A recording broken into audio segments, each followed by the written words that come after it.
Hey everybody, I'm back with another video for the immune system. This last month we've been discussing a lot about longevity and living your most vital and vibrant life by focusing on stopping illness before it starts, and that's that state of chronic inflammation and the aging cellular networks that are within us. And it's so important to really focus in on cellular health and cellular aging, especially when we're talking about the immune system, because what happens to us as we age is we're more prone to illness and infection. We're not moving as much. Our antioxidant systems aren't as robust. We're nutrient depleted. We've spent more time in a toxic environment. And so our ability to deal with our environment isn't as effective as it used to be. And that's one of my favorite reasons for why fasting is so darn important. I know personally that ever since I started to incorporate fasting into my lifestyle on a much more regular basis, my immune function has gone up exponentially.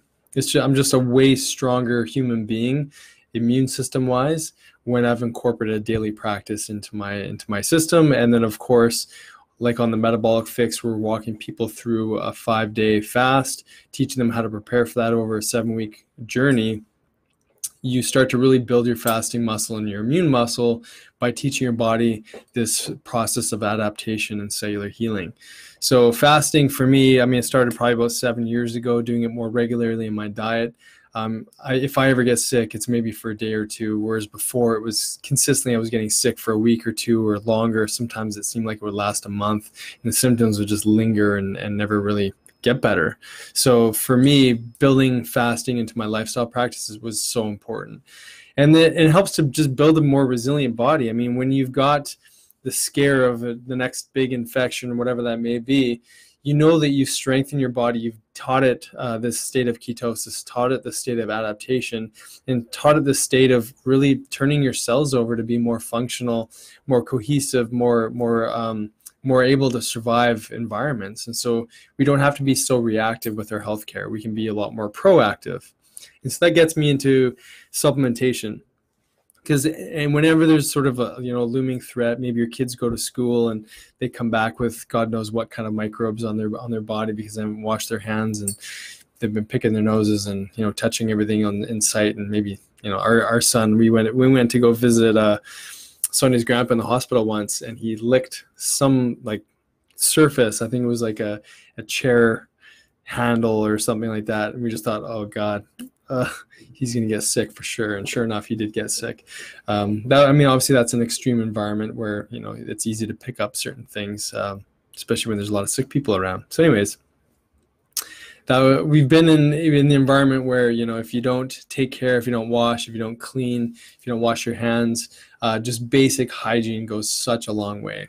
But how can you be more proactive, more preventative with your daily strategies outside of incorporating a fasting schedule into your lifestyle? Well, supplementation. Now listen, I may or may not be your doctor. I may or may not have talked to you about this before. But when I share this information on supplementation, just know that this is coming from a typical recommendation that I would say to myself, possibly a patient in the room, but at the end of the day, you do what's right for you. So let's look at some of the basic immune building strategies. Well, we know when we're sick, we're more easily taking up certain nutrients like vitamin C that help us to build our immune function. So vitamin C is sort of a no-brainer when it comes to prevention. That might be 1,000 milligrams every couple hours. We just posted an article a few days ago or last week about how China is using intravenous vitamin IV therapy for vitamin C to help build and boost immune function and helping to offset some of the stress of this most recent viral infection. But vitamin C is a good stable product. It's great to be able to use a more potent vitamin C, one that's maybe liposomal in nature or sublingual, something that can be absorbed more effectively. Even tablets, that are, high bioavailability, that would be nice. Great to have a food-based source of vitamin C. Quality does matter when it comes to all vitamins, minerals, and nutrients. Definitely professional products typically don't have all the fillers that some of the generic products may have. So when it comes to a lot of these supplements, professional quality, you're paying for what the quality is all about. So but at the end of the day, vitamin C is going to be great. Like I said, your body is really monitoring the environment of the food and the nutrients and supplementation that you're putting into your system. And so it's going to extract more of that nutrient out of your gut, especially when your immune system's kind of screaming and asking for it. And intracellularly, vitamin C is said to increase levels of glutathione intracellularly, increases something called superoxide dismutase, which is basically like this burst of energy that can kill viral coats and things like that. So very effective for virus, bacteria, and other sort of infections. So vitamin C is a no-brainer. We know most people, and I know most people that we test their blood, they're deficient in vitamin D. Most people are. They're well below the typical, lower cutoff point. So most people are going to do well with increasing vitamin D, especially during the flu season. But, definitely when there's, something in the environment that potentially could affect us, getting, increased doses of vitamin D is always a good strategy. Again, we usually like to dose it based on where someone's blood levels are at. If you don't know where that is, it's not going to hurt to go up to 3,000 to 5,000 for, say, a short period of time.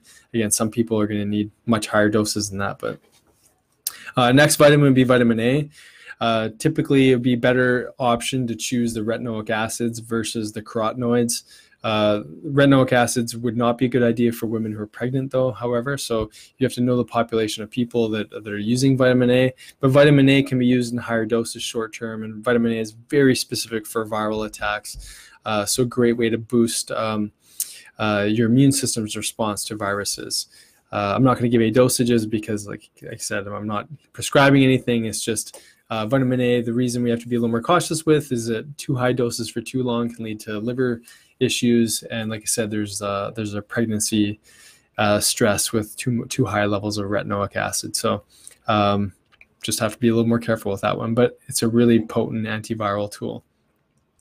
The next one is zinc. Zinc, good old mineral. Zinc picolinate, zinc bisglycinate, zinc citrate.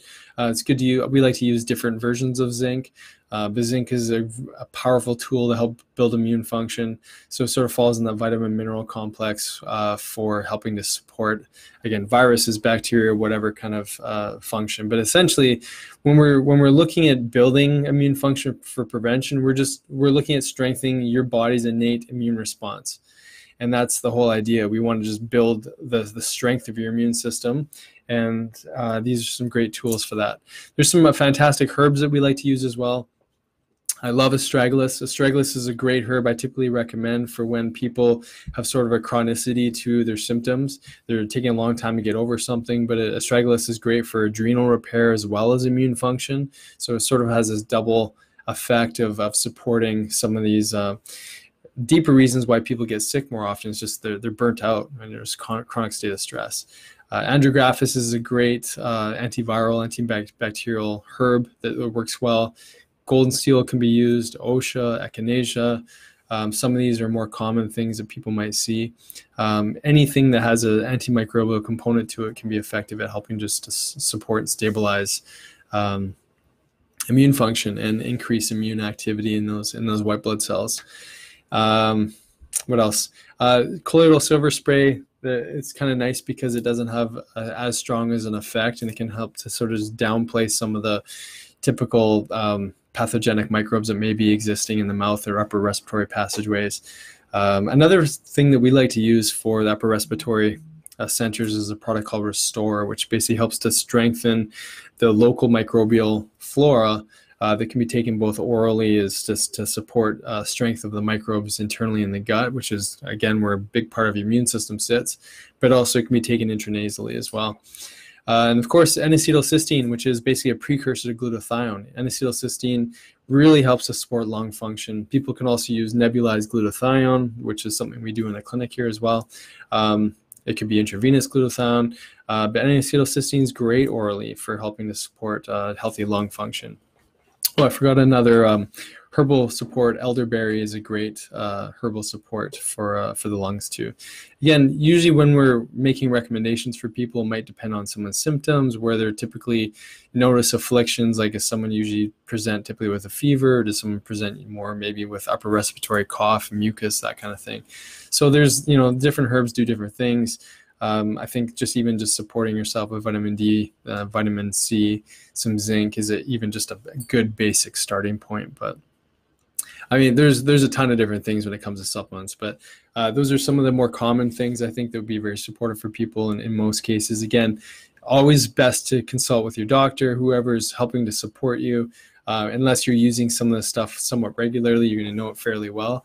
But those are some of our favorites. And just lastly, we got 5 days left of our 50% off of our longevity lab. I'm going to talk a little bit more about some of our longevity tools that be massively supportive for immune function. But if you haven't taken a look at the newsletter, check that out because there's only 5 days. So take advantage while you can. And in the meantime, you know, when it comes to this virus that's upon us, you know, really try to exercise the parasympathetic nervous system, really encourage that state of deep relaxation in the body. Try to get into a place where you're not letting the environment dictate your mindset and how you're looking at the world and the lens through which you choose to see how this is impacting our lives. Because at the end of the day, all we can control is our own immune health. We can control the strength of our response, and that comes from within, and we can build that with prevention. You know, there's no level of fear that's going to add any value to your immune system. So I encourage all of us to adopt the mindset of resiliency, adopt the mindset of proactivity.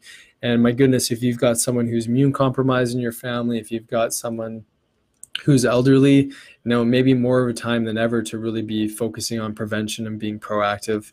And again, just trying to teach and encourage everyone to stay calm and really just support one another.